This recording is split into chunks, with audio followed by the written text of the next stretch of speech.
Praise lord అందరికీ. ఈరోజు అపోస్తలుడైన పౌలు కొలసీలకు వ్రాసిన పత్రిక చివరి అధ్యాయం అంటే 4వ అధ్యాయం చదువుకుందాము. ప్రారంభిస్తున్నాను. యజమానులారా, పరలోకములో మీకును యజమానుడున్నాడని ఎరిగి న్యాయమైనదియు ధర్మానుసారమైనదియు మీ దాసుల ఎడలా చేయడి. ప్రార్థనాయందు నిలకడగా ఉండి కృతజ్ఞత గలవారై దాని యందు మెలకువగా ఉండిడి. మరియు నేను బంధకములలో ఉంచబడుటకు కారణమైన క్రీస్తు మర్మమును గూర్చి నేను బోధింపవలసిన విధముగానే ఆ మర్మమును వెల్లడిపరిచినట్లు వాక్యము చెప్పుటకు అనుకూలమైన సమయము దేవుడు దయచేయవలనని మా కొరకు ప్రార్థించుడి. సమయము పోనీయక సద్వినియోగము చేసుకొనుచు సంగమునకు వెలుపటి వారి ఎడల జ్ఞానము కలిగి నడుచుకొనుడి. ప్రతి మనుష్యునికి ఎలాగు ప్రత్యుత్తరం ఇయ్యవలెనో అది మీరు తెలుసుకొనుటకై మీ సంభాషణ ఉప్పు వేసినట్టు ఎల్లప్పుడూ రుచిగలదిగాను కృపాసహితముగాను ఉండనీయుడి.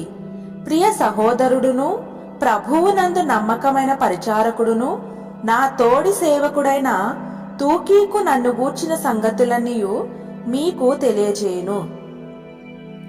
మీరు మా స్థితి తెలుసుకొనున్నట్లును మీ హృదయములను అతడు ఆదరించున్నట్లును అతనిని అతనితో కూడా నమ్మకమైన ప్రియ సహోదరుడైన ఓనేసీమును మీ యొద్దకు పంపుచున్నాను.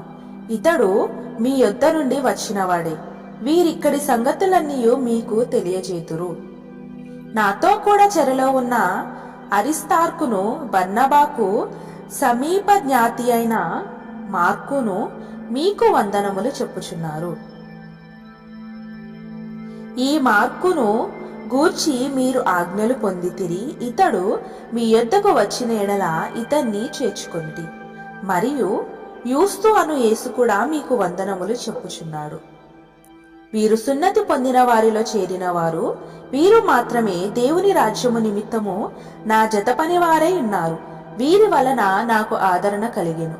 మీలో ఒకడును క్రీస్తు యేసును దాసుడనైన ఎఫెఫ్రా మీకు వందనములు చెప్పుచున్నాడు. మీరు సంపూర్ణులను ప్రతి విషయములో దేవుని చిత్తమును గూర్చిన సంపూర్ణాత్మ నిశ్చయత గలవారునై నిలకడగా ఉండవలెనని ఇతడెల్లప్పుడూ మీ కొరకు తన ప్రార్థనలలో పోరాడుచున్నాడు. ఇతడు మీ కొరకును లవోదికియా వారి కొరకును హియేరాపోలి వారి కొరకును బహు ప్రయాసపడుచున్నాడని ఇతనిని గూర్చి సాక్ష్యమిచ్చుచున్నాను. లూకా అను ప్రియుడైన వైద్యుడును దేమాయు మీకు వందనములు చెప్పుచున్నారు. లవోదికేయలో ఉన్న సహోదరులకును నుంఫాకును వారి ఇంటి ఉన్న సంగమునకును వందనములు చెప్పుడి. ఈ పత్రిక మీరు చదివించుకొనిన తరువాత లవోదికియా వారి సంఘములో చదివించుడి. లవోదికియాకు వ్రాసి పంపిన పత్రికను మీరును చదివించుకొనుడి. మరియు ప్రభువునందు నీకు అప్పగింపబడిన పరిచర్యను నెరవేర్చుటకు దాని గూర్చి జాగ్రత్త పడుమని అర్కిప్పాతో చెప్పుడి. పౌలను నేను స్వహస్తముతో నా వందనములు వ్రాయచున్నాను. నా బంధకములను జ్ఞాపకము చేసుకొనుడి. కృప మీకు తోడై ఉండునుగాక. ఆమేన్. ప్రభువైన యేసుక్రీస్తు వారు ఈ వాక్యమును దీవించునుగాక. ఆమేన్.